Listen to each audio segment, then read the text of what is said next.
Shalom. In this week's video on Jewish philosophy and Hashkafa and the Torah, we're going to discuss the principle that a mitzvah is greater when done when one is commanded to do it than when one is not commanded to do it.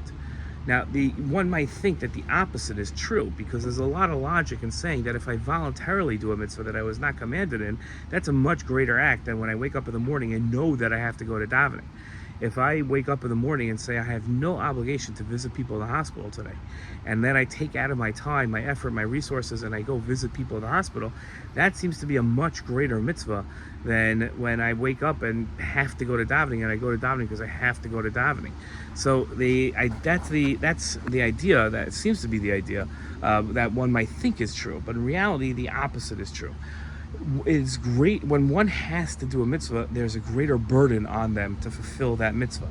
Since there's a greater burden to fulfill that mitzvah, and since reward is given to a mitzvah based on how much effort and how much trouble a person goes to, that extra burden of that responsibility makes that mitzvah a much greater mitzvah. It's the burden and responsibility, that aspect of the mitzvah, is what determines whether or not the mitzvah is a greater mitzvah or a lesser mitzvah. Shalom.